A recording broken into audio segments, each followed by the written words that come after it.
म अहिले भालबाङ अस्पतालमा आएको छु। यो भालबाङ अस्पताल यो पछाडिको ब्याकग्राउन्डमा तपाईहरुले देख्न सक्नुहुनेछ। आज हामी यो अस्पतालमा हामी सधैँ एबीसी रुलमा रहेर सत्य तथ्यमा आधारित रहेर यसको ब्यालेन्स चेक गरेर एउटा हामी एकदमै सत्य समाचारहरु मात्रै हाम्रो च्यानलले सम्प्रेषण गर्छ। यो कुरामा म तपाईहरुलाई विश्वसनीयता दिलाउन चाहन्छु र म अहिले यो भालबाङ अस्पतालमा आइसकेपछि आज भन्दा 1 महिना अगाडि यहाँ एउटा बच्चाको अपरेसन गरेर निकालिएको थियो भने आजको मितिमा एउटा बहिनी 14-15 वर्षको बहिनीको यही भालबाङ निवासी बहिनी कविता बहिनीको एपेन्डिक्सको अपरेसन सफल भएको छ। त्यसैगरी आजै यो सरकारी बिदा परेको दिन पनि यहाँको टिमले जुन एउटा सरकारी बिदाको बावजुद पनि उहाँहरूलाई आज एउटा सुई गोपिएको त्यो सुई पनि अति लामो सुई गोपिएको पनि अपरेसन भएको छ र यो अस्पतालले आज जनताहरुको सेवा, जनताहरुको भावना, जनताहरुको काम गर्न पर्छ, जनताहरुलाई सेवा दिनुपर्छ भन्ने उद्देश्यको एउटा ज्वलन्त उदाहरण यो टिमले दिएको छ र यो भालबाङ अस्पतालले आज एपेन्डिक्सको जुन एउटा बिदाको दिन पनि एपेन्डिक्स लगायत अन्य बिरामीको हेरचाह गर्यो, हेरचाह गरेर अपरेसन गर्यो र त्यसको एउटा सबै निर्कोल निकालेर एउटा गहिराईमै पुगेर अपरेसन गर्ने निर्णय लिएर त्यो अपरेसन पनि सफल भएको हामीले तपाईलाई बाइटमा देखाउने छौं र त्यो बाइटमा उहाँहरुका सेवा सुविधाका बारेमा यहाँको सम्पूर्ण जानकारी हामीले तपाईलाई दिने छौं र यो अस्पतालमा साना ठूला समस्याहरुलाई अपग्रेड गर्न सकियो, यहाँका मान्छेहरुको आर्थिक तन्त्रलाई पनि अलिकता भारबाट कम हुने र यहाँ अस्पताललाई स्थानीय जनताहरुले यो हब पोइन्ट रहेको छ। प्युठान, दाङ लगायत रोल्पा, अर्घाखाँची लगायतका जिल्लाहरुको यो सेन्टर पोइन्टलाई अब अलिकता जोड अलिकता मेहनत गर्न सकियो भने यहाँको एकदमै ठूलो संख्याले लाभ लिन सक्नेछ र यो अस्पतालको हरेक अपडेट तपाईहरुको बीचमा हामीले राख्ने छौं र हामीले यहाँको सेवा अन्य विषयवस्तुहरुमा हामीले यहाँका डाक्टर साहब, यहाँको प्यासेन्टहरु, अभिभावकहरुसँग गरेको बाइट हामीले तपाईलाई देखाउने छौं। हामीलाई हेर्नु होला। हस्त धन्यवाद। बहिनी स्वागत छ है कार्यक्रममा। हजुर, थ्यांक यू। अनि तपाई यो हस्पिटलमा अपरेसन गर्नुपर्छ भनेर आउनुभयो अनि अपरेसन गर्दाखेरि टाढा जाने बाध्यता नजिक भयो भन्ने कस्तो महसुस भयो तपाईलाई? राम्रो भयो नि। हजुर। अनि यहाँ तपाईलाई यही नजिक भएको हुनाले तपाईलाई एकदम सजिलो भयो। हजुर। अनि मलाई टाढा जान परेन भन्ने आधा जति धेरै समस्याहरु त यही हल भयो नि। हजुर। अनि यहाँको उपचार गर्दाखेरि यहाँको जुन एउटा अपरेसन गर्ने डाक्टर साहब, सिस्टरहरु उहाँको व्यवहार तपाईलाई कस्तो लाग्यो? राम्रो लाग्यो, सबै राम्रो हुनुहुन्छ। राम्रै छ नि। हजुर। अनि उहाँहरुले तपाईलाई यस्तो हुन्छ नानु, यसरी हुन्छ भनेर ट्रिटमेन्ट गरे अपरेसन गरिसकेपछि सबै कुरा राम्ररी पनि बताइदिनु भयो। हजुर। अनि उहाँहरुले के भन्न चाहनुहुन्छ? उहाँलाई धन्यवाद। राम्रोसँग अनि तपाईको नाम, ठेगाना सबै बताउनु त एकपटक। नाम कविता ओली हो, मेरो घर भालबाङ हो। कतिमा पढ्नुहुन्छ? म 9 मा पढ्छु, श्री आदर्श नमुना माध्यमिक विद्यालय लालमटिया। ल तपाईलाई धन्यवाद है, तपाईलाई स्वास्थ्य लाभको पनि कामना। तपाईलाई हाम्रो यो देउखुरी पोस्टमा स्वागत छ। तपाईको परिचय भनिदिनुस्। मेरो निर्मला न्यौपाने, मौरीघाटबाट यहाँ आएको। अनि तपाईलाई यो 4 महिनादेखि भएको यो सी हो मेरो खुट्टामा गड्या छ भन्ने कहिले थाहा पाउनुभयो? सियो गड्या भन्ने त उ बेला पनि थाहा पाइयो, भन्नाले निस्क्यो। अब यस्तरी यहाँ भित्र छ भन्ने भरि थाहा यही 4-5 दिन भयो थाहा पाएको। भनौँ सियो त्यति पनि थाहा भएन, एक्सरे गरेपछि बल्ल थाहा भयो। एक्सरे गरेपछि बल्ल तपाईले थाहा पाउनुभयो? हजुर। अनि यो यत्रो सियो तपाईलाई दुखिरहन्थ्यो अनि त्यसको कारणले तपाई अन्त जानु भएको थियो कि जानु भएको? म गएको थिइनँ। भन्ना पहिले दुखेपछि भनौँ बिजेपछि गएँ, म लमै गएर टिटनसको सुई लगाएँ, यसो देख्दा छैन भन्ने भयो। अनि त्यसपछि अरू औषधिहरू खाइयो अनि त्यसपछि अन्त गइएको थिएन। अनि त्यसपछि यहाँ आजै आउनुभयो? हामी यो शुक्रबार के अरे एक्सरे गर्न चाहिँ शुक्रबार आयौँ अनि शनिबार बन्द भयो, आइतबार बोलाएको टाइम मिलेन अनि फेरि आज आयौँ। अनि यो आज तपाईलाई यत्रो सुई रहेछ देखिसकेपछि त्यो त एकदम लामो रहेछ, हामीले पनि देख्यौँ। हजुर। अनि निकालिसकेपछि तपाईलाई यो मेरो यत्रो सुई अपरेसन गर्न टाढा जानु पर्ने यहाँ नजिक भयो भने कस्तो महसुस? धेरै खुसी लाग्यो नि। अब यत्रो त्यति भनौँ यत्रो सुई यहीँ निक्ल्यो, राम्रो भयो। बोगटी डाक्टर डाक्टर साहब हुनुहुन्थेछ राम्रोसँग राम्रो सब गर्दै कुरा गर्दै गराइदिनु भयो खुसी पनि लाग्यो अनि डाक्टर हाम्रो छोराको साथी पनि हुनुहुन्थेछ अनि हजुर अनि अरू सिस्टरहरू पनि सबै सहज लाग्यो राम्रो लाग्यो अन्तिममा के भन्न चाहनुहुन्छ धन्यवाद भन्न चाहन्छु यस्तो राम्रो गरेर गर्नुभयो सबैलाई यस्तै यहाँ राम्रो हुने रहेछ आउनुहोस् अन्त टाढा भनौँ नजिक छ भनेर केही त्यस्तो हुन नमान्नुहोस् राम्रो हुने रहेछ भन्न चाहन्छु धन्यवाद तपाईँलाई यो हाम्रो देउखुरी पोस्ट च्यानलमा तपाईँलाई स्वागत छ धन्यवाद हजुर अनि हजुर यहाँ आउनुभयो तपाईँको परिचय मेरो नाम टिकाबहादुर ओली मेरो घर राप्ती गाउँपालिका वार्ड नम्बर 1 भालुबाङ हनुमानगढी मन्दिर अनि तपाईँ यहाँ छोरीको जुन अपरेसन गर्नु आउनुभयो सफल अपरेसन भयो यसमा चाहिँ तपाईँ के भन्न चाहनुहुन्छ होइन अब मेरो छोरीले चाहिँ दुख्यो भनिरहेको थियो त्यसपछि मैले के भयो दुख्यो त भनेर मैले हस्पिटल लिएर आएको थिएँ हस्पिटल लिएर आउँदाखेरि सबै चेक गराउँदाखेरि रिपोर्ट हेर्दाखेरि चाहिँ ऊ भएको छ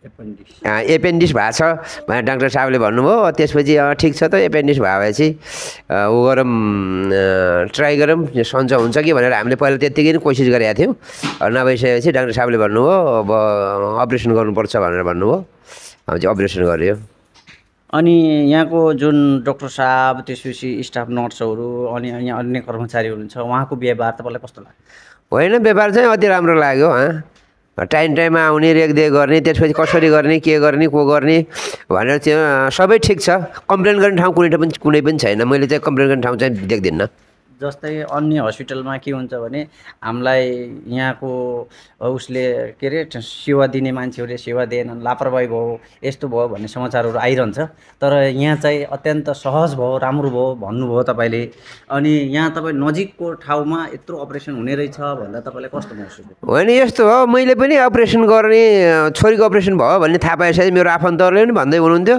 कहाँ गर्नुभयो बुटवल गर्नुभयो कि नेपालगञ्ज गर्नुभयो कि दाङ गर्नुभयो भनेर भन्दै हुनुहुन्थ्यो मैले भने मेरै घर नजिकै थियो भालुवामा गऱ्यो भने त्यहाँ पनि हुन्छ र भनेर भन्दै हुनुहुन्थ्यो तर यो नयाँ भएर थाहा नपाएर पनि हुनसक्छ तर अपरेसन चाहिँ राम्रोसँग भयो र यहाँको ट्रिटमेन्ट पनि सब ठिक छ डाक्टर साहबहरूको सबै टिमहरूको चाहिँ ठिक छ अब टाइममा आउने रेखदेख गर्ने उहाँहरूले चाहिँ टाइम आफ्नो आउनु पर्ने टाइममा आउनुहुन्छ राम्रोसँग रेखदेख गर्नु सब ठिक छ उहाँको सेवा एकदमै राम्रो पर्फेक्ट सेवा चाहिँ पर्फेक्ट छ यही गतिमा सेवा रहिरह्यो भनेपछि यो हस्पिटलले छिटो गति लिन्छ सबैले चिन्छन् सबैले थाहा पाउँछन् यहाँ राम्रो हुन्छ गरे है भन्ने अब त्यो नयाँ भएर पनि हुनसक्छ त्यहाँ हुन्छै हुन्न भन्ने हुनसक्छ अरूलाई तर त्यो चाहिँ त्यस्तो चाहिँ छैन यहाँ अनि अन्तमा मैले भन्न छोडेको तपाईँको मनमा लागेको कुनै त्यस्तो छ भने यस्तो हो मेरो मनमा लाग्यो त मलाई त धेरै खुसी लाग्छ किन खुसी लाग्छ भने मैले मेरो घर अगाडिकै हस्पिटलमा अपरेसन गराउन पाएँ त्यसपछि पनि अब पहिले यहाँ सब मलाई भन्दै थियो अब यो किन अब यहाँ बाहिर जानुपर्छ यस्तो गर्नुपर्छ भन्ने कुरा आयो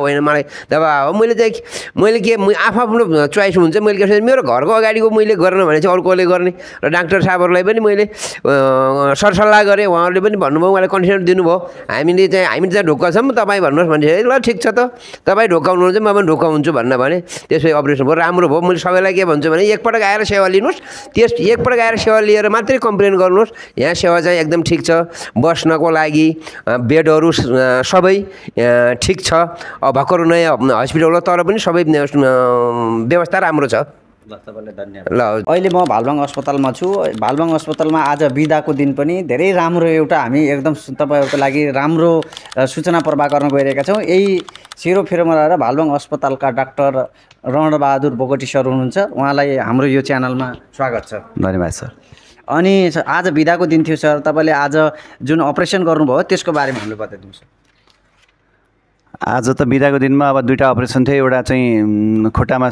सियो भिजेर चाहिँ आउनुभएको एकजना बिरामी हुन्थ्यो उहाँको अपरेसन हिजै बोलाएको थियो तर हिजो एपेन्डिक्सको एउटा अपरेसन गरेको कारणले गर्दा उहाँलाई चाहिँ हामी थाती राखेका थियौँ 5 बजी सकेको थियो त्यही भएर इमर्जेन्सी अपरेसन होइन भोलि बिहान आयो भने छुट्टीको दिनमा पारेर पनि म तपाईँलाई गरिदिन्छु भनेर उहाँको एउटा अपरेसन गरेको अपरेसन हो र एकजना भाइको चाहिँ पछाडि घाँटीनिर एउटा गाँठो परेको हो अब खास तपाईँहरू आज यहाँ आउनुभएको छ अब एउटा कुरा यही दुईवटा अपरेसनको लागि लागि चाहिँ अब मेरो बिहानदेखि यही दुईवटा अपरेसन सकिसकेको हो। हिजो हामीले एपेन्डिक्स पनि गऱ्यौँ। एपेन्डिक्स चाहिँ यहीँको स्थानीय हुनुहुन्छ, बहिनी हुनुहुन्छ, 14 वर्षको कविता हुनुहुन्छ। उहाँ चाहिँ पेट दुखेर आउनुभएको थियो। लक्षणहरू एपेन्डिक्सको जस्तै लक्षणहरू, पेट दुख्ने, उल्टी हुने, त्यसपछि खाने मन नलाग्ने यावत कारणले चाहिँ आउनुभएको थियो। उहाँलाई चाहिँ अब पहिला जस्तो सुरुमै एपेन्डिक्सको अपरेसन गरिहाल्न पर्ने अवस्था चाहिँ हुँदैन। हामी सुरुमा एपेन्डिक्सको लागि चाहिँ सुरुवाती अवस्था छ भनेपछि उनीहरूलाई औषधिले पनि निको गर्न सकिने अवस्था चाहिँ रहन्छ। त्यही भएर उहाँलाई चाहिँ हामी भनौँ न, उहाँलाई चाहिँ हामीले अप्सन दियौँ कि यसो गरौँ। अब पहिला सुरुमा चाहिँ हामी केही दिनसम्म भर्ना गरेर राखौँ उहाँलाई। अब होइन, भर्ना गरेर पनि यदि सन्चो भएन भने चाहिँ अपरेसनै गर्न पर्ला भनेर त्यसरी हामीले चाहिँ योजना गरेर राखेका थियौँ। अब उहाँको बाबा अब नानीले चाहिँ मानिसकेपछि उहाँलाई एक दिन जसो हामी राख्यौँ। अब अर्को दिन जसो हेर्दै गर्दाखेरि चाहिँ उहाँलाई मुखले केही पनि खाना दिएर राखिसकेपछि 24 घन्टा गइसक्दाखेरि पनि उहाँको चाहिँ अब पेट दुखाइ सन्चो नभएपछि फेरि भिडियो एक्सरे गर्दाखेरि चाहिँ एपेन्डिक्स अझ सुनिने अवस्थामा भएको देखेपछि र रगतको जाँचहरूमा पनि एपेन्डिक्सका लक्षणहरू, विभिन्न लक्षणहरू हुन्छन्। विभिन्न अब एपेन्डिक्स हेर्दाखेरि चाहिँ विभिन्न चिजहरू चाहिँ हामीले हेर्न पर्ने हुन्छ। जस्तो उहाँको शारीरिक रूपमा चाहिँ उहाँलाई दुखाइ कस्तो छ, ल्याबले कस्तो रिपोर्ट दिन्छ। मैले भिडियो एक्सरे पनि आफै गर्ने गर्छु। त्यो भिडियो एक्सरेबाट पनि धेरै कुराहरू खुल्ने गर्छ र त्यो सम्पूर्ण कुराहरू मिलिसकेपछि चाहिँ हामी एपेन्डिक्सै हो भनेर निर्गोल गरेर हामी चाहिँ अगाडि बढ्ने गर्छौँ। र उहाँको बाबालाई भनिसकेपछि उहाँको बाबा चाहिँ हामीप्रति अब सुरुको एपेन्डिक्स हो, पहिला तपाईँले गर्नुभएको छ कि गर्नुभएको छैन, अथवा यहाँ गरौँ नगरौँ भन्ने दुविधामा हुनुहुन्छ। तर अब योभन्दा अगाडि चाहिँ रोल्पामा 3 वर्ष बस्दाखेरि मैले त्यहाँ एपेन्डिक्स गरिरहेका पनि हो, पहिलेदेखि गरिरहेको र त्यहाँबाट पनि गरिरहेको सम्पूर्ण कुराहरू उहाँलाई चाहिँ मैले ज्ञात गराइसकेपछि उहाँले होइन डाक्टर साहब अगाडि बढ्नु पऱ्यो, हुन्छ म यहीँ गर्छु। अब कसो हुन्छ भनेपछि ठुलो सहरहरूमा जाने अनि यहाँ हुन्छ नहुन्छ भन्ने एक किसिमको एउटा दुविधा चाहिँ सुरुको अवस्थामा जहाँ पनि रहन्छ। किनभने अब नयाँ परिवर्तन कसैले पनि सहजै अँगाल्न सक्दैनन्। तर अब सबैलाई यो चाहिँ यही अब एउटा प्लेटफर्मबाट के भन्न चाहन्छु भनेपछि सुरुवाती दिनहरूमा चाहिँ तपाईँहरूलाई जे जस्तो लागे पनि अब हामी यहाँ विभिन्न धेरै वर्षसम्म काम गरिसकेर आएको एउटा अनुभव लिएर आएको डाक्टर पनि हुँ। त्यो हिसाबले पनि अब तपाईँहरूले चाहिँ निश्चिन्त भएर यहाँ आउने सर्भिस चाहिँ लिनुहोला भन्ने आग्रह पनि गर्छु। र अब म मेरो बल विवेकले भनौँ न, मेरो स्किल, मेरो ज्ञान जे जति हुन्छ तपाईँहरूको पोख्नको लागि आएको हो र त्यही हुटुटेरीका साथ म अगाडि बढेको छु। र यो एपेन्डिक्स पनि गर्न सफल भएका छौँ। र 1 महिना अगाडि मात्रै 17 गतेकै दिनमा हामीले चाहिँ तपाईँहरू नै आउनुभएको थियो र हामीले चाहिँ यहाँ सिएस मार्फत सुत्केरी पनि गराएका थियौँ हामीले। र यो ठ्याक्कै 1 महिना 17 गते नै एपेन्डिक्स पनि भयो। यो एउटा संजोग भनौँ कि अब एउटा राम्रो होइन, यो मलाई थाहा थिएन कि 17 गते नै भएरै छ। अनि यहीँ भन्नु डाक्टर साहब 1 महिना ठ्याक्कै 17 गतेकै दिन हामीले चाहिँ एलएससिएस भनौँ न, जटिल सुत्केरी पनि गराएका थियौँ, एलएससिएस मार्फत गरेका थियौँ भन्ने कुरा पनि गर्नुभयो। र यो एउटा सुखद पक्ष पनि हो। 1 महिनाको हाराहारीमा हामीले एपेन्डिक्स पनि स्टार्ट गऱ्यौँ र अबका योजनामा चाहिँ हर्निया, हाइड्रोसिलदेखि लिएर अन्य जुन अपरेसनहरू हुन्छ त्यो बिस्तारै अपरेसनको दायरालाई चाहिँ अगाडि बढाउने एउटा भनौँ न लक्ष्य पनि छ। अब त्यो लक्ष्यमा तपाईँहरूको साथ हुनु पर्यो। मैले बुझ्न खोजेको, आम दर्शकले बुझ्न खोजेको जस्तै अपरेसन गर्नुभन्दा अगाडि जुन एउटा एनाइथिएसिया जुन सुईहरू लगाउने पर्ने हुन्छ, एनेस्थेसियाको त्यो बेहोस बनाउने हाम्रो साधारण भाषामा भन्दाखेरि त्यो प्रक्रियालाई यहाँ तपाईँहरूले कसरी भिन्डाउनु भएको छ? हामी निक साइमन्सबाट चाहिँ एउटा 7जनाको कोर टोलीलाई चाहिँ खटाइएको छ, जसमा चाहिँ म एमडिजिपी भएँ, जसले चाहिँ लिड गर्ने गर्छ। र म क्लिनिकल कोअर्डिनेटर पनि भएँ अस्पतालको। र यो सँगै एउटा बेहोस गर्नको लागि चाहिँ एनेस्थेसिया एसिस्टेन्ट भन्ने हुनुहुन्छ, उहाँले चाहिँ 7-8 वर्षै काम गरिसकेर आउनुभएको रहन्छ। उहाँलाई चाहिँ त्यो बेहोस गराउने सम्बन्धी चाहिँ भनौँ न एउटा ट्रेनिङ दिएर ल्याएको हुन्छ। र उहाँहरू चाहिँ यो नेपालका चाहिँ दुर्गम जिल्लाहरूमा जहाँ चाहिँ एनेस्थेसियोलोजिस्ट भनेर डक्टरहरू नै नजाने ठाउँमा चाहिँ उहाँहरूले पनि डक्टर सरह नै मान्छेलाई बिरामी पारेर मान्छेलाई बेहोस पारेर अनि त्यो एउटा भनौँ न बेहोस पारेर गर्ने अपरेसनमा चाहिँ उहाँहरूले सिद्ध हस्त चाहिँ उहाँहरू हुनुहुन्छ। र यहाँ पनि हाम्रो सिनियर एनेस्थेसिया एसिस्टेन्टै 7 वर्ष 8 वर्ष काम गरेर बस्नुभएको चाहिँ एनेस्थेसिया एसिस्टेन्ट पनि हुनुहुन्छ। र उहाँ त्यो लगायत चाहिँ नर्स, एउटा ओटीमा ट्रेन नर्स हुनुहुन्छ हाम्रो यहाँ, त्यसपछि र अन्य डक्टरहरूको टोली र ल्याब, त्यसै गरी एक्सरेदेखि लिएर सबै एउटा कोर टिमै हामी चाहिँ अपरेसनको बेलामा लागि पर्छौँ। जस्तै यो डाक्टर साहब यो अपरेसन गर्नुको लागि समय कति जति लाग्यो त यो अपरेसनको लागि? उहाँको अपरेसन गर्ने बेलामा लगभग 1-1.5 घन्टा चाहिँ लागेको हो हामीलाई। 1-1.5 घन्टा चाहिँ कसो भनेपछि पहिला सुरुमा सबै कुरा रगतको जोहो छ कि छैन, भित्रमा उहाँलाई दिने पर्ने औषधिदेखि लिएर सम्पूर्ण कुराहरू मिलाइसकेपछि अब स्टार्ट गर्नदेखि लिएर अपरेसन भ्याउनसम्म चाहिँ 1-1.5 घन्टा जति लाग्यो होला हामीलाई। अनि जस्तै यो अपरेसन गर्दाखेरि अन्त जाँदाखेरि आर्थिक भार पनि हुने, यहाँ नजिक गराउन पाउँदा पेसेन्टहरूलाई सेवा सुविधा, अनि त्यसमा चाहिँ महँगो नजिक आएर बस्ने पेसेन्टहरू भयो भने यसले चाहिँ आर्थिक भारलाई पनि कटौती गर्छ। यसमा तपाईँको के छ?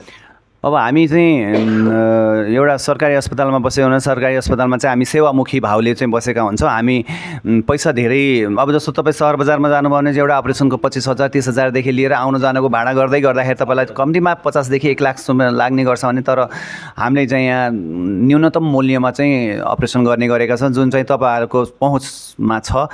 त्यही 10-15 हजारमै लगभग एउटा अपरेसन चाहिँ हामीले गर्ने गरेका छौँ र यो एउटा सेवाको भावले हामी अगाडि बढेको हो। र अब ठिकै छ, अब हामी सेवामुखी हौँ, हामी सेवाकै लागि परेका छौँ। दूरदराजमा बसेर बिरामीहरू चाहिँ टाढाको ठाउँमा जान पर्दाखेरिको एउटा उनीहरूलाई पर्ने मर्कालाई चाहिँ मध्यनजर गरेर हामीले चाहिँ एउटा सर्भिस पनि राखेका छौँ र त्यही अनुसारको मूल्य पनि राखेका छौँ। सबैलाई यसमा चाहिँ तपाईँहरूले एकदम भनौँ न एकदम ढुक्क भएर चाहिँ आउनुहुन चाहिँ म आग्रह गर्छु। अनि जस्तै यो तपाईँको जुन अपरेसन थिएटर हुन्छ, हजुर, अपरेसन थिएटरमा तपाईँको त्यो अन्य औजारहरूदेखि लिएर लाइटहरू, यिनी व्यवस्थाहरू तपाईँको यहाँ कुनै अपुग जस्तो त छैन होला कि? यसको बारेमा अझै केही थप्नु छ कि के छ यसको? होइन, अब यदि सबै कुराहरू नमिलेको भए हामी अपरेसन अगाडि बढ्दैनौँ। किनभने अपरेसन गर्नु साधारण चान्चुने कुरा चाहिँ होइन। कसैलाई चाहिँ जीवन र मृत्युको उसबाट अगाडि निकाल्नु छ भनेपछि हामी सबै चिजहरू, हात हतियारहरूदेखि लिएर सम्पूर्णहरू तयार भएर अगाडि भनौँ न लडाइँको मैदानमा जाने जस्तै भएर चाहिँ गएको अवस्थामा चाहिँ हामी यहाँ पनि लगभग अपरेसनमा चाहिने चिजहरू भएपछि मात्रै हामी अगाडि बढ्ने कुरा आउँछ र त्यो हिसाबले चाहिँ अब यहाँ पूर्ण नै छ जस्तो लाग्छ।